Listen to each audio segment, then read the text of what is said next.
Shalom, bagaimana kabarnya? Tadi sudah tanya ya, luar biasa. Tadi saya datang juga ditanya sama Pak Didi, apa kabarnya? Luar biasa. Saya bilang biasa di luar sih Pak. Ya, oke, baik Bapak Ibu kasih Tuhan, ya Pak Totong selamat kembali ya dari Singapura, gitu. Bapak Ibu kasih Tuhan, tahun 2025 ada tahun penuaian. Saudara percaya hal ini? Di sini siapa yang pernah jadi petani? Atau pernah berurusan dengan petani? Ada? Gak ada satu. Siapa? Pak Robert ya? Puji Tuhan. Ada yang lain? Oke, Bapak Ibu siap gak masuk ke dalam tahun penuaian? Kira-kira di tahun penuaian itu apa yang harus kita siapkan? Oke, saya akan cerita sedikit ya Bapak Ibu yang Tuhan. Di tahun penuaian, biasa di hari penuaian saya mau tanya, petani bangunnya lebih pagi apa lebih siang? Kenapa lebih pagi? Karena hari penuaian. Jumlah kerjanya dalam satu hari lebih panjang atau lebih sedikit dari hari biasanya? Kenapa lebih panjang? Karena penuaian kan? Betul nggak? Biasa kalau datang ke sawah cuma nyiremin, jagain, pelihara. Tapi begitu hari penuaian, itu pagi-pagi udah pergi bisa sampai malam, sampai panennya selesai. Kalau panennya nggak selesai, besok pagi lanjut kembali. Betul? Berarti saya mau ngomong begini, dengan kata lain, penuaian akan membuat kita jauh lebih sibuk daripada hari-hari biasanya. Masalah yang kita hadapi lebih berat nggak pada saat hari penuaian sampai hari biasa? Betul? Coba hari-hari kita pikir, mana di antara kita yang hari-hari ini kira-kira tekanan hidup, permasalahan dialami rasanya itu lebih berat daripada hari-hari sebelumnya. Ada yang seperti itu? Itulah tanda-tandanya kita sedang ada di hari penuaian, saudara. Ada nggak petani kalau hari menuai bangunnya siang? Kerjanya malas-malas ada? Nggak ada ya? Pagi-pagi, waduh, besok mau menuai ini, besok mau panen. Saya percaya dari malam hari dia udah semangat, saudara. Betul? Makanya kita bersyukur gereja kita dituntun Tuhan, saudara. Salah satu nilai ikral, nilai daripada value rayon 1H itu adalah antusias. Bapak Ibu yang suka dengan judul khotbah, pagi ini saya akan sharing dengan Bapak Ibu tentang antusias. Kenapa? Karena untuk masuk dalam penuaian, kita perlu adu semangat, ada antusias saudara. Kalau nggak ada orang petani itu datang ke panen itu, atau datang ke sawah mau panen itu dengan letih lesu saudara. Nggak ada saudara, pasti punya semangat. Nah hari ini kita coba cek, hari ini kita punya semangat nggak? Waktu gembala sidang kita bilang tahun ini tahun penuaian gitu loh, semangatnya gimana? Kayaknya masih belum semangat deh. Gak apa-apa ya, oke saya akan lanjutkan saudara. Untuk kita bisa mengerti lebih jauh tentang antusias, jadi mari kita lihat dulu pengertiannya terlebih dahulu saudara. Definisi antusias menurut Kamus Bahasa Indonesia saudara, Kamus Besar Bahasa, artinya bergairah atau bersemangat. Ya, ada satu kegembiraan saudara, karena akan ada penuaian ya, atau ada sebuah semangat yang mendorong dia tuh bersuka cita saudara. Tapi menurut pembelajaran yang saya belajar dari karakter saudara, tempat di mana saya pelajari yaitu Institute in Bible Life Principle. Antusias itu artikan bahwa energi Allah di dalam roh saya yang dinyatakan melalui pikiran, kehendak, dan emosi saya. Jadi ada roh Tuhan, kekuatan Tuhan masuk sehingga kita menjadi bergairah, menjadi bersemangat gitu loh.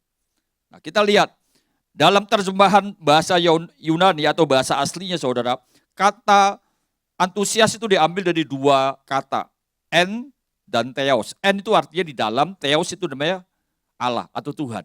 Berarti di dalam sini ada kekuatan Tuhan yang keluar. Itu yang membuat kita bisa bergairah saudara. Sehingga itu diartikan atau disingkat atau digabung itu dengan pengertian digerakkan atau diinspirasi oleh Allah.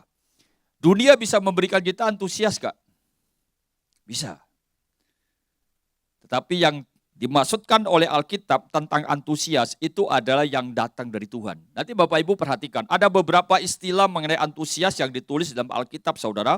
Di slide berikutnya saya tulis begini, itu ada ditulis namanya geo. Geo itu dalam bahasa Yunani, itu artinya mendidih karena panas.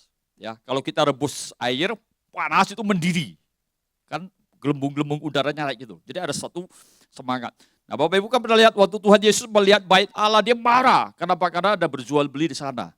Sehingga dia kutip perkataan Yesaya, cinta akan rumahmu menghanguskan hatiku.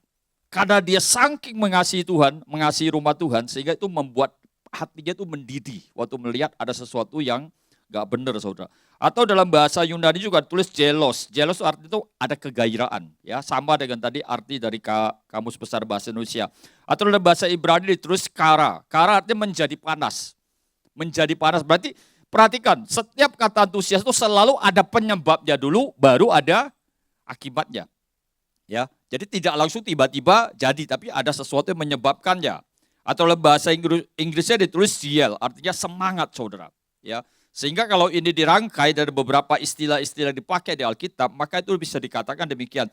Kegairahan pikiran, hasrat atau roh yang bersemangat untuk mengerjakan, merangkul atau membela seseorang atau sesuatu. Jadi ini ada kaitannya dengan sesuatu yang membangkitkan kita punya semangat ya, ada antusias, ada gairah, dan ditujukan untuk melakukan sesuatu. Gak ada orang antusias, diem aja tapi gak lakukan sesuatu, saudara. Antusias itu bisa ditularkan. Kalau tetangga kita, teman kita lagi bersemangat, berantusias, Bapak Ibu bisa merasakan gak? Bisa ya, nular kan? Betul ya? Nah itu, jadi ada yang menyebabkannya untuk kita melakukannya. Mari kita lihat ayat Alkitab terlebih dahulu. Dalam Roma 12 ayat 9 sampai 11 dikatakan demikian. Hendaklah kasih itu jangan pura-pura. Jauhilah yang jahat dan lakukanlah yang baik. Hendaklah kamu saling mengasihi sebagai saudara dan saling mendahului dalam memberi hormat. Janganlah hendaknya kerajinanmu kendor. Biarlah rohmu menyala-nyala dan layanilah Tuhan. Jadi ada satu tujuannya. Hari kita coba cek, saudara. Kita ada gairah gak? Ada antusias gak? Dan di dalam kehidupan kita ada dua jenis gairah atau dua jenis antusias, saudara. Yang pertama saya istilahkan antusias itu secara jiwa. Itu seperti nyala lilin. Apinya memang menerangi sekitarnya, betul. Tapi makin besar apinya, maka lilinnya makin lama makin hancur, meleleh, betul? Itu disebut antusias secara jiwa. Kadang-kadang kita juga ada yang seperti ini, saudara. Semangat luar biasa. Tapi karena semangatnya itu, tapi diri kita kebakar. Tapi yang dimaksudkan oleh Alkitab adalah antusias secara roh. Itu adalah seperti nyala pelita. Pelita dia akan menyala seperti lilin, dia akan menerangi sekelilingnya. Tapi apinya gak akan padam selama sumbunya terhubung dengan minyak. Ya. Semakin besar dia nyalanya, minyaknya semakin banyak tersedot, semakin tersedia minyaknya, maka dia akan terus semakin menyala. Nah hari kita cek, kita antusiasnya karena jiwa atau karena roh. Kalau tadi saya baca semua yang ada di Alkitab tulis tentang antusias, saudara. Tidak ada yang tertulis karena antusias karena jiwa. Semuanya berbicara karena roh. Karena roh. Maka itu membuat kita antusias. Antusias karena jiwa itu banyak, saudara. Kalau hari ini saudara menang undian 1 miliar, saudara senang enggak? Semangat enggak? Semangat kan? Jadi orang murah hati enggak? Bisa iya, bisa enggak ya, relatif. Tapi kita anggap menjadi iya dah, jadi murah hati. Tapi waktu kita bermurah hati, begitu uang 1M-nya habis, masih semangat enggak? Kadang-kadang hilang semangatnya ya. Nah itulah antusias yang diberikan oleh dunia, saudara. Tapi yang Tuhan mau bukan antusias itu, tapi antusias yang dari Tuhan, yaitu dari Roh Kudus. Nah, bagaimana kita bisa menjadi antusias, saudara?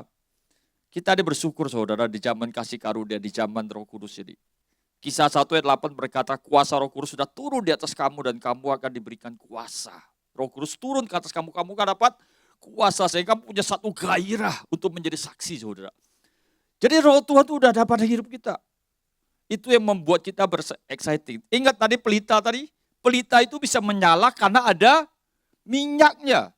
Yang membuat dia menyala itu bukan karena sumbunya, tapi karena ada minyaknya. Minyaknya gak ada, selesai. Beda dengan lilin gak butuh minyak. Tapi lilin akan membakar dirinya sendiri. Dan Tuhan mau hari ini kalau kita bersemangat, kita lakukan apapun dengan semangat, jangan sampai diri kita kelelahan, saudara. Ya. Jangan sampai kita yang habis, saudara. Nah itu saudara, Tuhan pesan dalam Imamat 6 ayat 13, harus dijaga supaya api tetap menyala di atas mezbah, jangan dibiarkan padam. Minyak itu mesti dijaga. Bapak Ibu masih ingat perumpamaan 5 gadis bijak dan 5 gadis bodoh?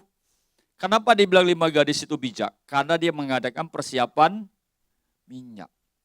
10-nya sama-sama bergairah menanti kedatangan Tuhan. Tapi yang 5 di tengah jalan kehabisan minyak. Walaupun dia mau bersemangat saudara, tapi kalau minyaknya habis, apinya tetap padam. Kadang-kadang kita memaksakan diri untuk bersemangat secara jiwa saudara. Dan itu enggak terjadi. Kenapa? Karena minyaknya enggak ada. Maka Tuhan bilang, yuk jaga minyak ini, jaga api Roh Kudus ini. Di dalam surat Rasul Paulus kepada jemaat di Tesalonika juga dikatakan demikian. 1 Tesalonika 5 ayat 19, janganlah padamkan roh. Kalau Efesus bilang, janganlah mendukakan Roh Kudus. Tuhan sudah kasih itu dalam roh kita. Makanya antusias selalu berbicara gairah yang datang dari Tuhan. Ada Tuhan dalam hidup kita, sehingga kita dibuat bersemangat, bergairah saudara. Jadi ya kita harus jaga saudara. Hari-hari ini kita coba cek saudara. Hari ini masih adakah kita gairah beribadah dengan Tuhan? Hari ini hari Minggu saudara. Siapa yang bersemangat dari sejak tadi malam mau datang ibadah? Itu bisa jadi satu indikator. Saya ini masih punya gairah enggak sama Tuhan? Atau aduh kok minggu lagi. Baru kemarin hari ibadah kok minggu lagi, kok cepet banget gitu. Atau kita justru bilang, yes besok minggu, waktunya saya beribadah. Atau setiap hari saudara bangun pagi, ada sukacita enggak? Ada satu gairah enggak? Wih, hari ini saya mau berdoa, hari ini saya mau saat teduh, hari ini saya mau baca Alkitab, hari ini saya mau lakukan sesuatu. Ada semangat? Itu menandakan hari ini kita punya antusias apa enggak. Minyak kita itu masih ada atau enggak saudara. Nah untuk itu saudara, Tuhan sudah kasih. Nah sekarang bagaimana kita menjaganya? Ini yang penting saudara. Nah saya akan bagikan ada 3 saudara. Yang pertama, untuk kita bisa menjaga supaya antusias itu tetap ada dalam kehidupan kita. Yang pertama, jaga hubungan dengan firman Tuhan.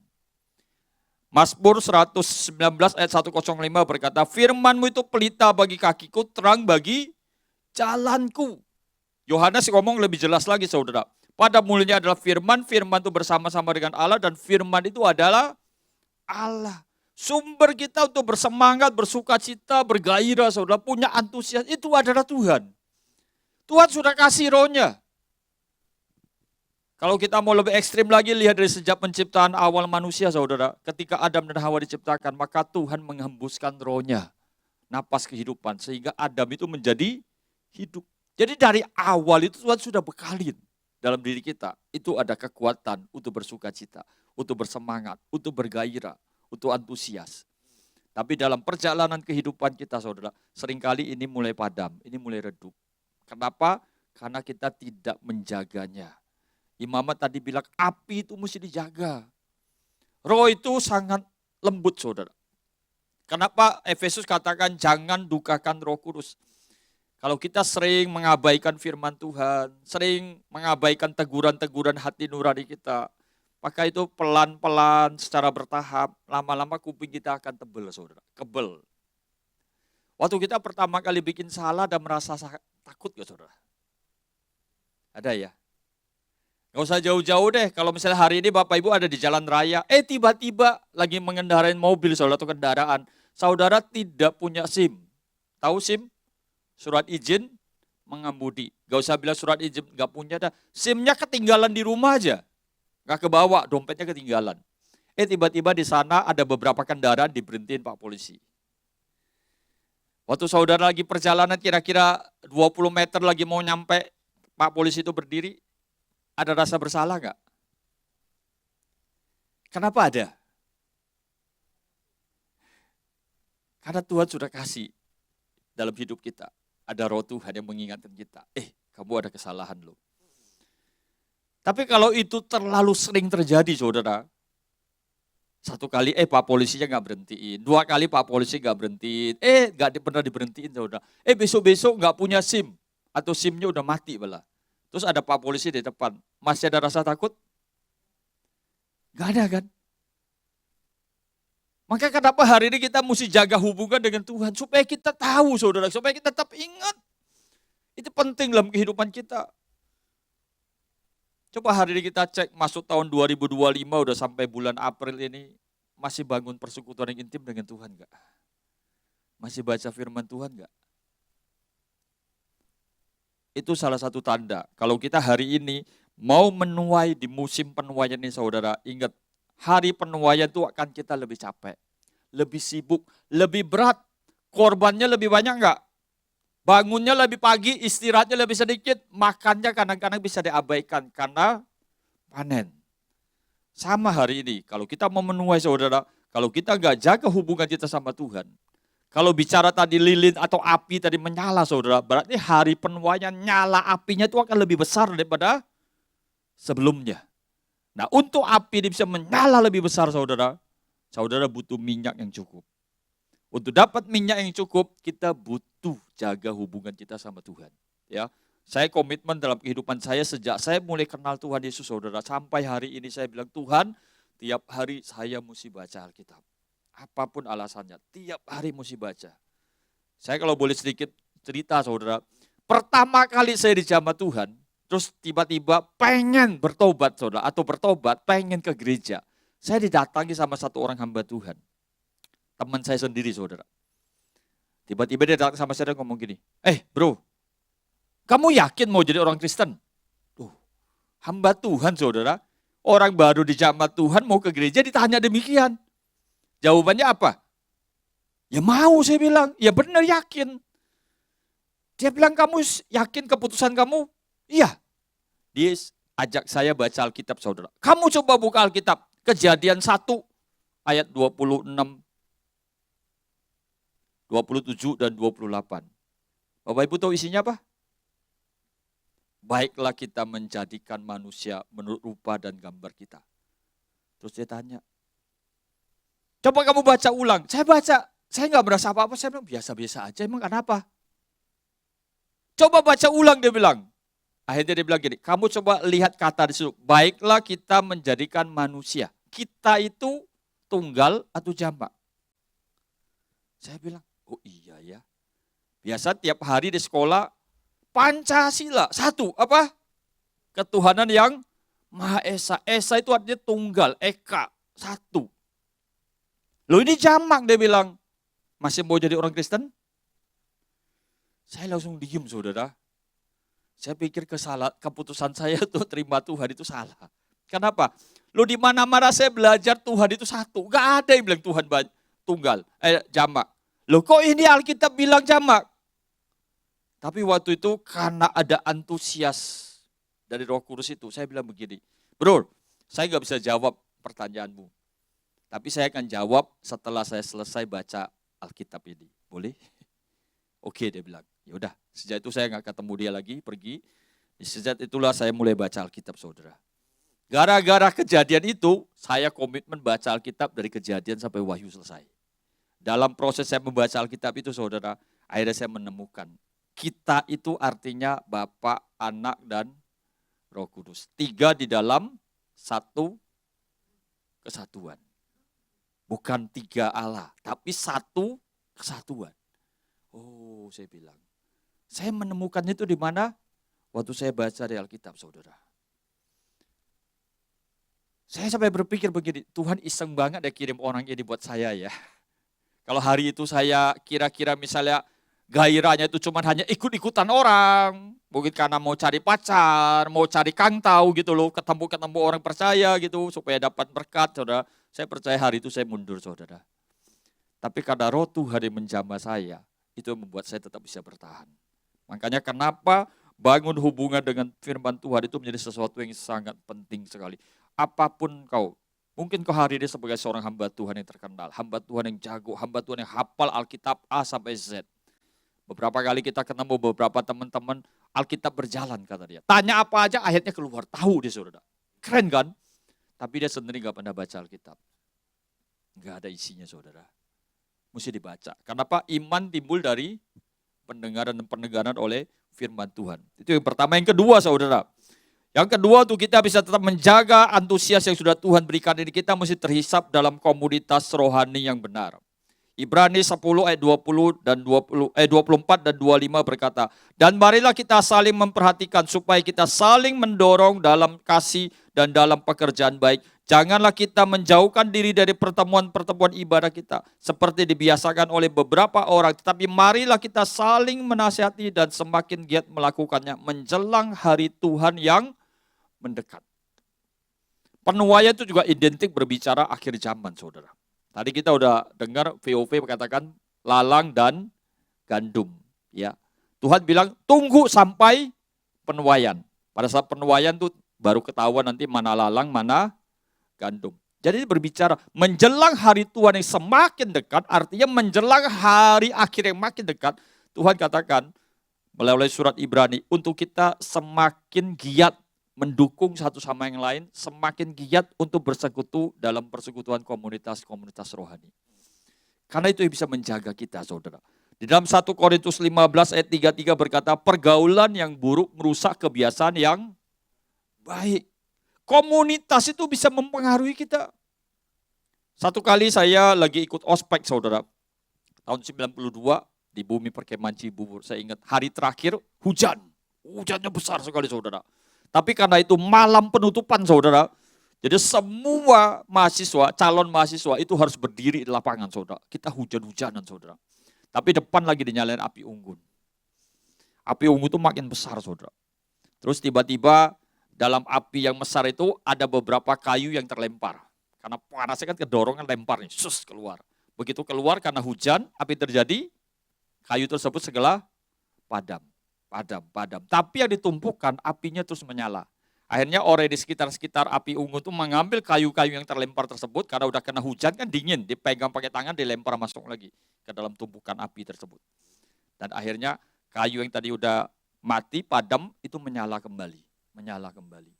Itu cara kerjanya, saudara. Hari ini kita juga sama. Di tempat ini ada family cell, saudara. Itu sangat indah, itu tuntunan Tuhan. Percayalah, family cell itu tuntunan Tuhan. Makanya setiap saudara hari ini yang belum tergabung ke dalam family cell, ayo gabung. Semua udah gabung di family cell? Coba yang belum gabung family cell, boleh gak angkat tangannya?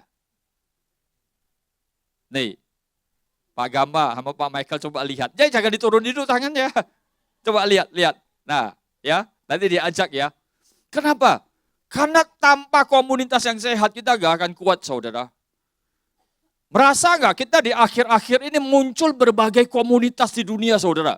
Komunitas pencinta alam, sepeda, bahkan maaf saudara, pencinta hewan aja ada loh, saudara. Gara-gara kucing ditendang, saudara bisa masuk penjara. Karena ada komunitasnya yang nuntut, saudara.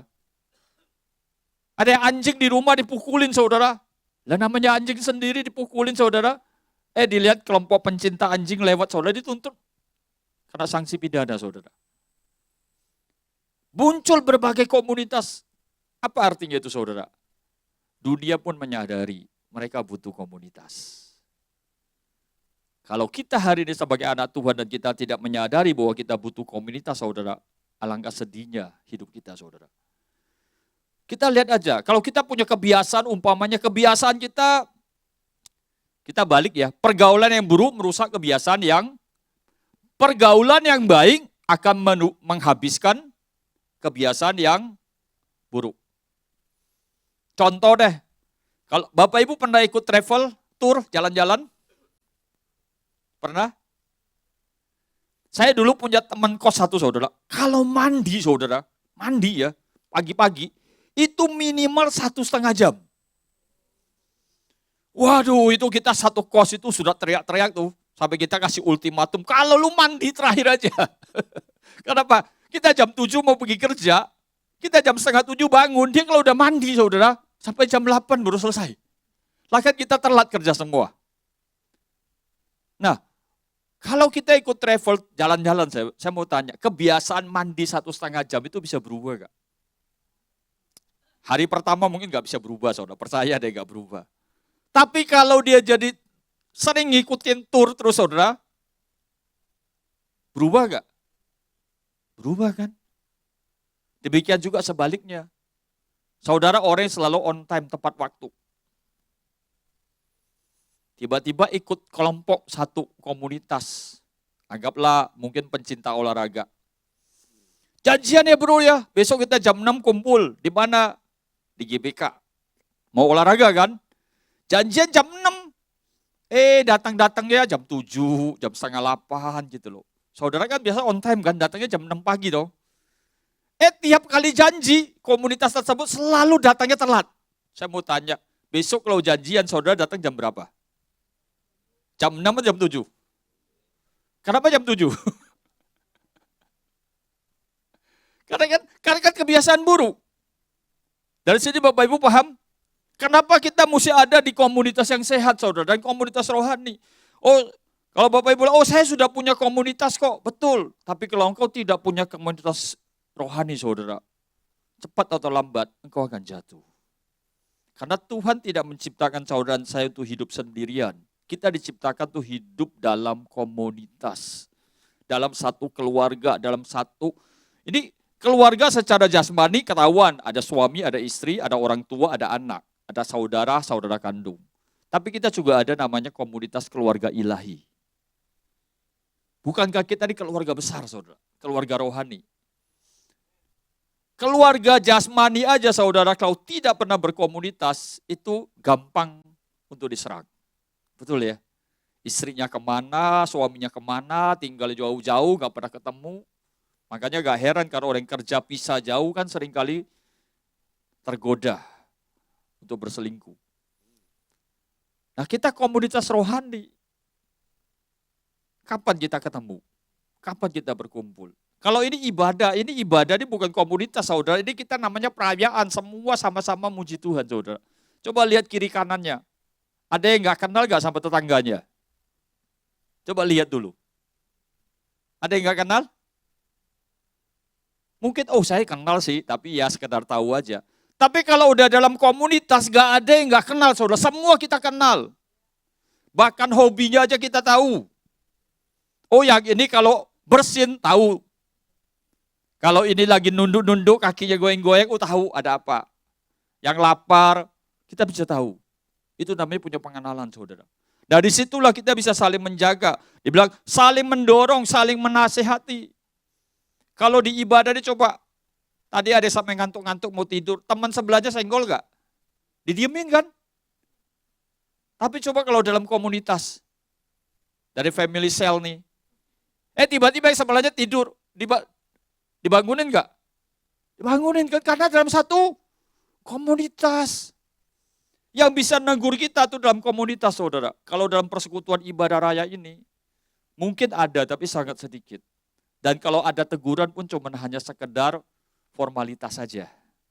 Tapi kalau dalam komunitas itu dinasehati, ditegur, orang punya pergumulan. Beberapa minggu yang lalu ada teman kami saudara dalam komunitas school saudara. Anaknya tuh lagi hamil 8 bulan. Tiba-tiba kena epilepsi saudara. Wow, itu merantau lagi. Suaminya lagi di kampung belum karena lagi merantau ke Jakarta. Pikir dia mau main dulu sebelum lahiran saudara. Tiba-tiba kena epilepsi. Masuk rumah sakit segala macam. Keluarga jauh saudara. Siapa yang ngurusin? Mesti dijagai 24 jam saudara. Waduh. Akhirnya saya dikasih kabar sama komunitas schoolnya. Pak, kita gantian. Nanti hari ini sesi pagi dari keluarga ini datang. Nanti yang siang ada yang ini datang. Nanti malam ada ini yang nemenin. Dari komunitas rohani saudara.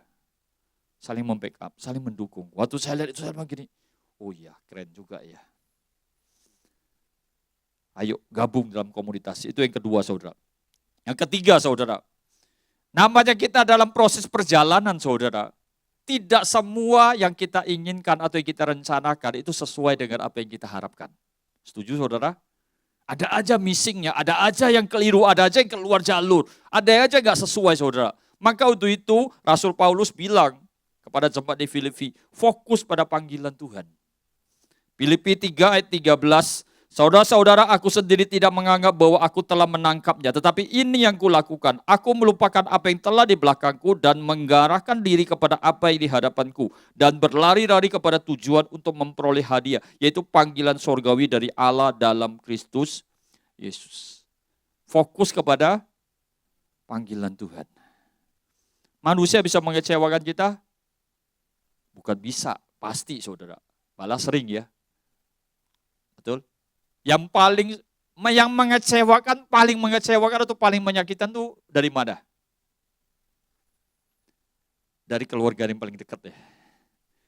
Makin dekat makin berpotensi mengecewakan. Kalau ada orang jauh di sana kita gak kenal saudara, kan kita gak pusing ya, betul ya? Coba kalau saudara ketipu sama orang jauh saudara. Orang lewat diminta-minta gitu, aduh Pak minta tolong gitu ya. Begitu kita dia kasihan, kita kasih dia bantuan. Setelah kita kasih bantuan, dia jalan lagi 100 meter, dia naik mobil Alphard, dia pergi saudara. Terus keluarlah di koran ya, pengemis ya.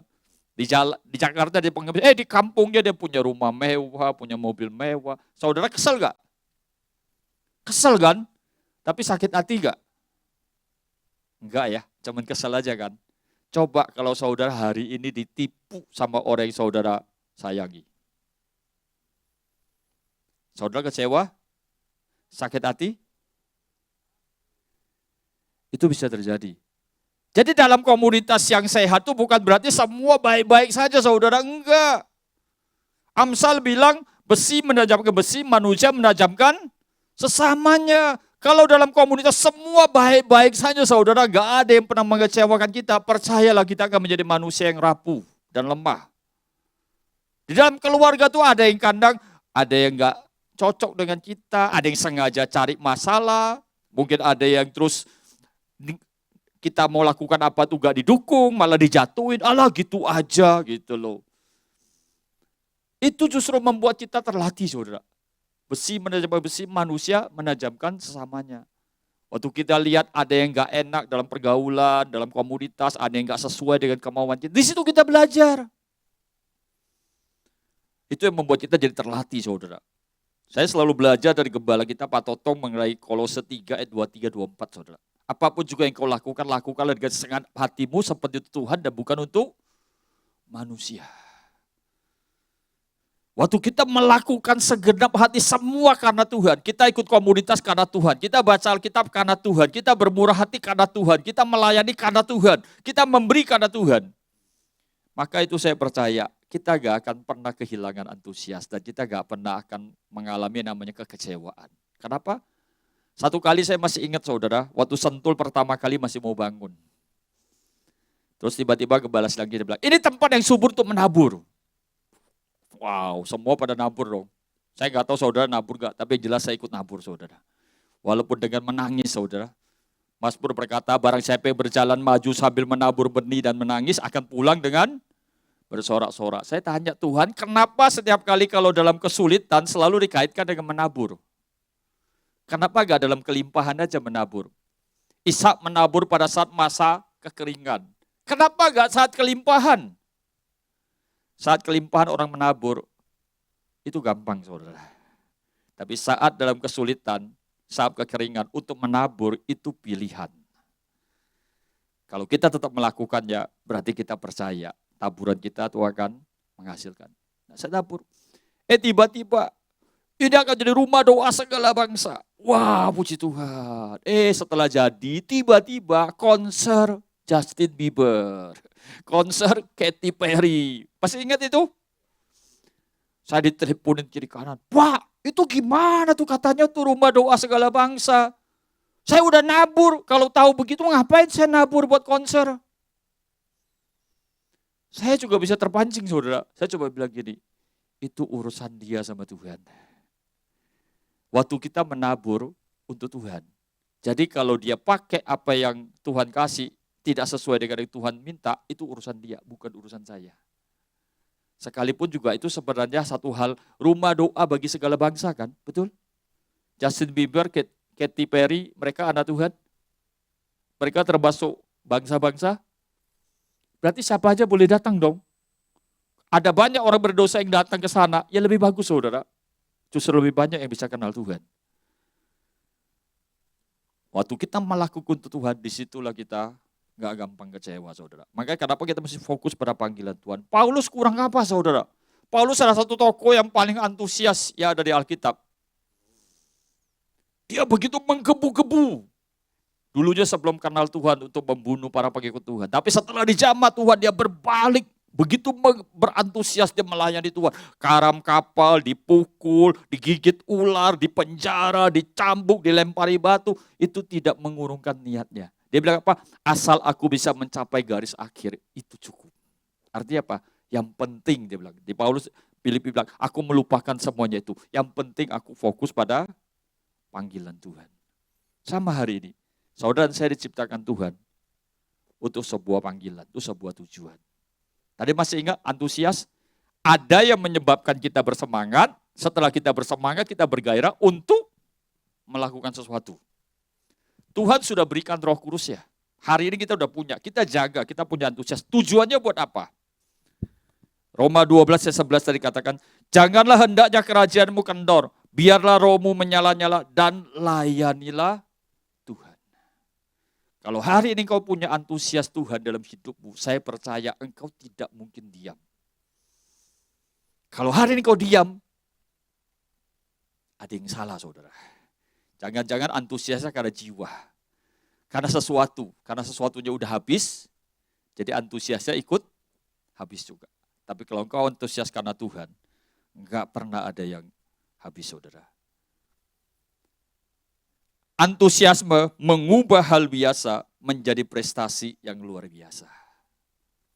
Berapa banyak kita dengar kesaksian banyak orang hebat, saudara. Waktu kita melakukan sesuatu, biasa kita lakukan, tapi kita lakukan dengan semangat, dengan sungguh-sungguh. Hasilnya jadi luar biasa. Kenapa hasilnya bisa jadi luar biasa? Karena yang sebenarnya kita lakukan itu bukan untuk kita lakukan untuk Tuhan. Maka Tuhan yang membuat itu menjadi luar biasa. Jadi hari ini Bapak Ibu dikasih Tuhan, kalau engkau antusias dalam hidupmu, engkau punya semangat antusias, pertama hari ini engkau siap untuk masuk panen. Kalau engkau gak punya antusias, percaya ada, Tuhan gak kasih engkau masuk panen. Kenapa? Mati kelelahan, saudara. Kalau petani biasa ke sawah tuh jam 5 pagi, mungkin jam 10 dia udah balik, saudara, karena matahari udah mulai naik. Kalau panen, saudara, itu dari jam 5 pagi bisa sampai jam 5 sore, bahkan sampai malam. Makanya kita butuh semangat yang baru. Kita butuh kekuatan yang baru untuk kita siap menuai. Dan hari ini kalau kau sudah punya antusias itu, saudara, saya percaya engkau pasti melakukan sesuatu. Saya boleh undang tim musik kembali ke tempat. Bapak dikasih Tuhan, waktunya sudah semakin dekat. Hari Tuhan semakin singkat. Kerajaan Allah sudah semakin dekat. Hari kedatangan Tuhan juga sudah semakin dekat. Visi yang dicanangkan oleh bapak-bapak pemimpin kita, saudara. Tahun 2033, everyone, setiap orang akan berjumpa dengan Kristus. Melalui siapa? Melalui saudara dan saya. Hari ini apapun yang kau miliki, apapun yang kau lakukan, apapun yang sedang kau kerjakan, lakukanlah dengan segenap hatimu. Dan pastikan, apa artinya lakukan untuk Tuhan? Artinya orang lain bisa melihat dalam hidupmu ada Tuhan. Orang lain bisa melihat bahwa ada Tuhan yang menggerakkan kau. Sehingga mereka akan bilang, tunjukkan dong siapa sih yang membuat kamu bisa antusias seperti ini. Di situ kesempatan saudara untuk bisa memberitakan, ada Yesus dalam hidupku yang Tuhan akan berkati hidupmu. Hari ini, yuk kalau kau sungguh-sungguh memiliki antusias itu, terlibatlah dalam kegerakan penyelesaian amanat agung ini. Yang mau katakan amin. Ya, ini antusias saudara, jadi gairah yang muncul dari Tuhan, timbul dari dalam, Tuhan kasih kita kekuatan, Tuhan kasih kita semangat, Tuhan bakar hidup kita, sehingga kita mendidih saudara. Tujuannya itu apa?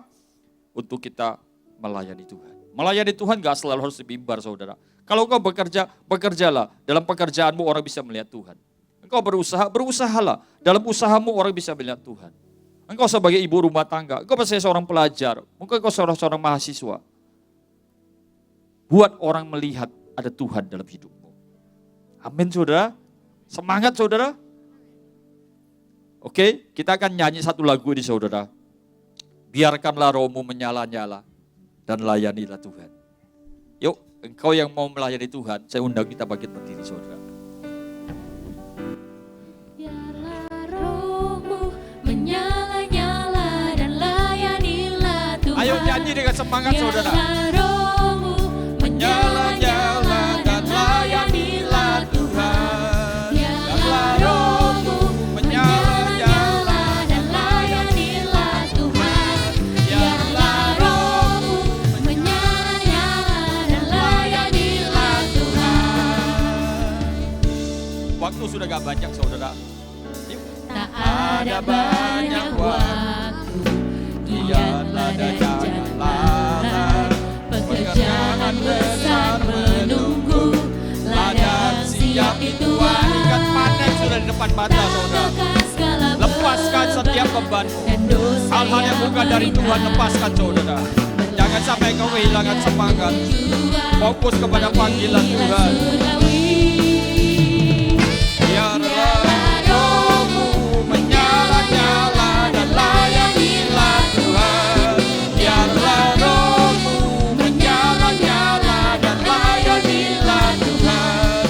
Biarlah rohmu menyala-nyala dan layanilah Tuhan.